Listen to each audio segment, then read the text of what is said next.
kalau sudah program pemerintah kita harus diam bungkam. Nah, bagaimana pendapat kalian? Dan selama ini saya juga yakin Deddy Corbuzier seorang yang pakar dan sering berbicara yang seperti ini. Cuman kali ini aja agak terpleset bicaranya ya. Jadi Deddy ini membuat perbandingan yang tidak relevan. Publik merasa ini seperti mencampur apel dengan jeruk. Brand Boomcast. Selamat datang di Brand Boomcast, tempat kita membahas segala hal tentang branding, bisnis, dan strategi komunikasi yang bikin booming. Nah, hari ini kita bahas sesuatu yang hangat, viral, dan punya banyak pelajaran soal branding. Ya, kita akan membahas tentang Deddy Corbuzier. Waduh, siapa yang nggak tahu dengan tokoh Close the Door ini yang kontroversi sekarang memarahi anak SD soal makanan program pemerintah. Nah, memang kasus ini tuh viral dan sampai banyak netizen yang menghujat. Wow. Tapi begini ya. Jadi kalau saya sih nggak menghujat ya. Saya mau memberi sudut pandang yang beda dari segi branding ya. Kita pelajarin aja apa yang bisa dipelajari dari kasus ini, bahwa seorang tokoh seperti Deddy Corbuzier aja bisa kena batunya atau terpleset. Ya, jadi ini menarik banget untuk personal branding teman-teman. Pasti semua orang itu nggak ada yang sempurna. Saya pun suatu saat bisa terpleset atau saya pernah terpleset, dan tiap orang pun pasti pernah terpleset di dalam kasus media sosial ini. Jadi kita akan jelaskan gini dulu. Pertama-tama itu yang terjadi adalah Deddy Corbuzier itu mengomentari seorang anak SD yang sedang makan program pemerintah. Bener kan? Mau diulang? Saya putar ya. Ini video sebenarnya buat subscribers only, tapi gua gak kuat pengen marah-marah. Jadi masalah makan siang bergizi gratis buat anak-anak. Ada satu video yang gua lihat, ada anak ngomong ayamnya kurang enak. Kurang enak ayamnya. Makan siang bergizi gratis. Anak gua, Aska, dari dulu ikut gua syuting di mana-mana. Yang gua kasih makan adalah makanan box yang ada di sana yang buat semua orang. Dan kalau dia ngomong sama gua, "Pak, nggak enak, aku mau yang lain," gue tabok, tanya anaknya, gue tabok. Nah, makan kamu. Sudah dengar kan? Jadi anak itu bilang ayamnya nggak enak ya. Dan Deddy membandingkan anak itu dengan anaknya sendiri, yang katanya kalau anaknya itu kalau bilang makanan tidak enak di lokasi syuting, si Aska itu ya, dia akan memarahi anaknya. Nah, bagaimana reaksi publik dengan kejadian ini? Ternyata luar biasa banyak yang langsung membalas dengan pernyataan, ini sih nggak relevan dibandingkan, karena makanan di lokasi syuting itu beda konteksnya. Ini kan program pemerintah menggunakan uang pajak rakyat. Jadi kalau ada kritik itu wajar. Apalagi anak-anak itu kan polos. Dia kan berhak bilang ini nggak enak, ini kurang enak. Memang kalau sudah program pemerintah kita harus diam bungkam. Nah, bagaimana pendapat kalian? Apa sih yang salah dalam kasus ini? Jadi sebenarnya sih kayaknya nih narasinya aja ya. Jadi untuk teman-teman, untuk pelajaran juga ya. Jadi saya akan bahas ada 3 poin utama. Yang pertama adalah kesalahan relevansi narasi. Jadi Deddy ini membuat perbandingan yang tidak relevan. Publik merasa ini seperti mencampur apel dengan jeruk. Jadi ketika seorang figur publik, relevansi narasi itu penting banget. Jadi kalau kita itu sudah menyangkut program pemerintah, kepentingan publik ya, jangan digabungkan dengan pengalaman pribadi. Kecuali anaknya Deddy ini masih sekolah, terus terima makanannya juga di sekolah, makanan yang sama, di daerah yang sama, dan dia makanannya nggak enak tetap dimakan. Nah ini kan di lokasi syuting. Budgetnya makanan di lokasi syuting tahu nggak? Itu kan di atas yang makanan yang di anak-anak sekolah. Aduh. Ya ini jadi relevansinya itu ada kesalahan. Jadi narasinya itu nggak relevan gitu loh. Jadi yang kedua, empati yang kurang terekspos.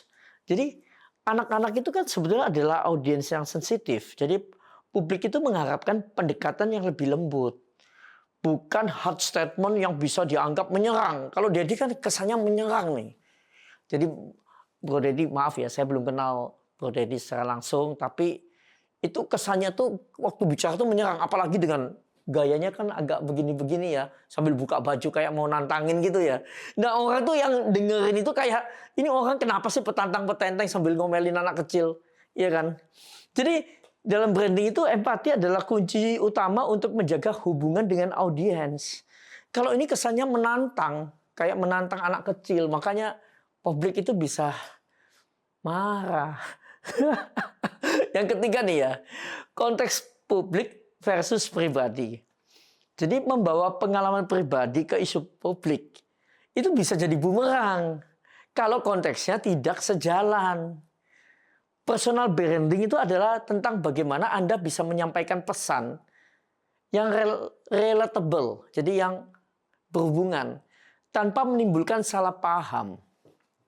Jadi kalau di sini kan nggak tahu ya maksudnya Deddy Corbuzier ini apakah dia itu maksudnya ya itu kan sudah pemerintah baik mau ngasih kamu makan, terima aja apa adanya, mungkin maksudnya gitu. Tapi sudut pandang lain, masyarakat umum kan komplain juga wajar, lah pajak naik, semua naik, ini kan program pemerintah. Nah, terus kita nggak boleh komplain, harus terima makanan nggak enak seperti apa, komplain. Kan juga nggak benar juga ya. Sebenarnya kalau ini sih jadi lucu ya. Jadi oke, pelajaran dari kasus ini tuh gini.